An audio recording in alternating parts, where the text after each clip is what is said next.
Bonjour à tous, bienvenue dans votre émission Un jour, un patrimoine. Ravi de vous accueillir aujourd'hui à Font-Saint-Denis, plus précisément à l'Observatoire volcanologique et sismologique de la montagne Pelée. Véritable patrimoine architectural et historique de la Martinique, le bâtiment est classé monument historique depuis 2012. Je vous invite à le découvrir avec Anne-Marie Lejeune, volcanologue et directrice de l'Observatoire. Allons-y. Bonjour Anne-Marie.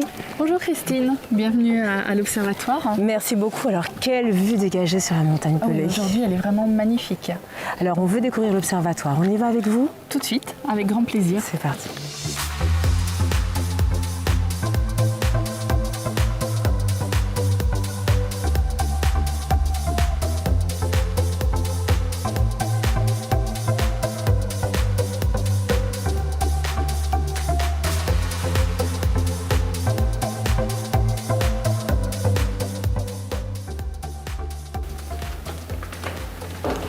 Alors, c'est un bâtiment de style art déco. Qui était l'architecte? Louis Caillat, Oui. qui est arrivé en Martinique en 1932. Oui. Et le tout premier projet qu'il a construit en Martinique est cet observatoire. D'accord. Et comment est-ce qu'on reconnaît le style de Louis Caillat? Alors, ce qu'on appelle, c'est l'architecture moderniste. Oui. Qui a mis en valeur l'utilisation du béton armé. Elle est caractérisée par des très grands volumes, comme ce hall que vous pouvez voir, qui est vraiment immense et qui a aussi une acoustique assez particulière. Alors bizarrement, l'observatoire porte le nom d'Observatoire du Morne des Cadets, alors que nous ne sommes pas au Morne des Cadets, mais au Morne Moustin. Alors pourquoi? Quelle est l'histoire de l'observatoire? Alors, tout simplement parce que le premier observatoire, créé par Alfred Lacroix en 1902, se situe bien sur le Morne des Cadets. Et pourquoi le Morne des Cadets? Tout simplement parce que le site n'avait pas été impacté par l'éruption qui a détruit la ville de Saint-Pierre. D'accord. Et lorsque cet observatoire dans lequel nous sommes aujourd'hui a été construit, en fait, le site était plus approprié pour construire un bâtiment de cette taille. D'accord. Donc si nous montons à l'étage, de là nous pouvons voir en fait le Morne des Cadets. Je vous suis. Donc nous voici sur la terrasse de l'observatoire. Mais quel panorama magnifique! Donc vous comprenez maintenant le choix du Morne Moustin pour construire l'observatoire, puisque d'ici les scientifiques ont une vue directe sur la montagne Pelée. Et là aujourd'hui elle est particulièrement magnifique. Donc on voit très bien sur la droite en fait le dôme de 1902. Et sur la gauche, ce qu'on appelle le chinois, le dôme de 1929-1932. Très bien. Et là, juste à cet endroit, en fait, au niveau du pylône TDF, on a le site du tout premier observatoire volcanologique de Martinique, donc, qui a été fondé par Lacroix en 1902. Et cet observatoire a été opérationnel jusqu'en 1925. Oui. Où à ce moment-là, en fait, décision a été prise par faute de moyens de le fermer définitivement, étant donné aussi que la montagne Pelée était rentrée dans une phase de repos. Et pas là, de chance. Pas de chance, éruption en 1929. Et donc c'est un Américain, Franck Perret, qui a construit des sites d'observation dans le secteur. Et en fait, il a trouvé que le Morne Moustin, sur lequel nous nous trouvons, était un bon site pour faire ces observations.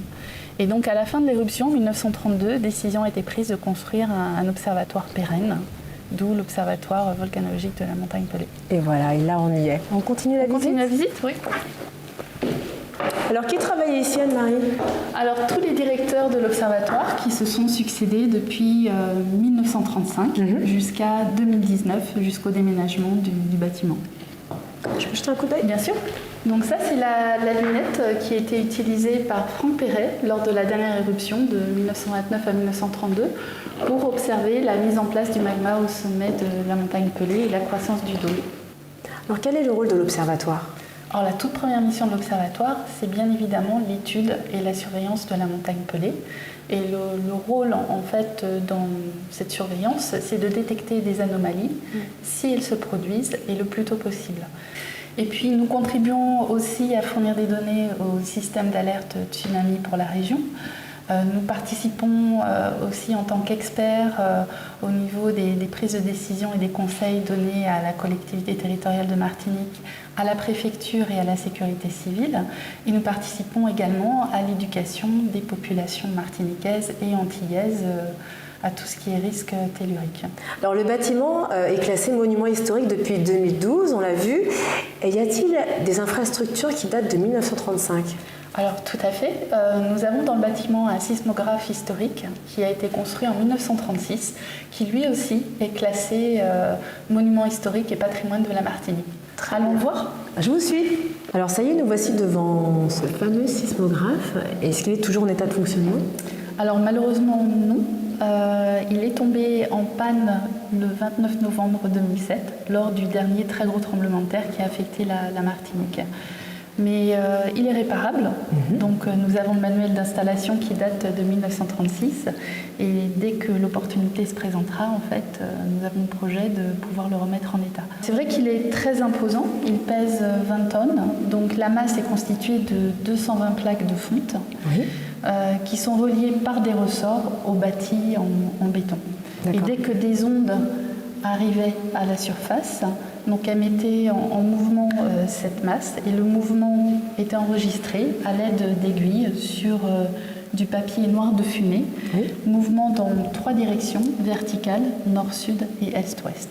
Alors il paraîtrait qu'il n'y aurait plus que 3 sismographes dans le monde. 2 en Suisse et celui-ci en Martinique. Incroyable. D'où son classement comme patrimoine de la Martinique et monument historique. Alors en quelle année il a été créé ce sismographe ?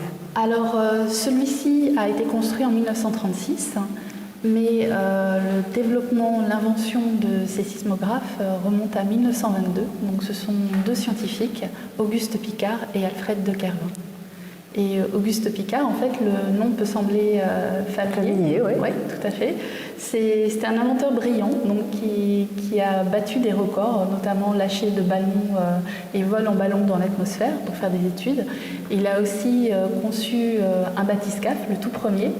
Et à ce sujet, son fils Jacques Piccard détient toujours le record de plongée dans la fosse des Mariannes en 1960 à partir d'un bathyscaphe, le Trieste, construit par Auguste Piccard. Et donc cet inventeur de génie a beaucoup impressionné l'un de ses amis qui s'appelait Hergé. Ah, ça nous parle. Et ça nous parle, et donc professeur Trifon Tournesol, si vous regardez la photo d'Auguste Piccard, c'est le portrait de Trifon Tournesol. On l'a retrouvé. Voilà. Le professeur Tournesol. Merci beaucoup Anne-Marie pour toutes ces explications. Avec Quant plaisir. à nous, on se retrouve la semaine prochaine pour un prochain numéro d'Un jour un patrimoine.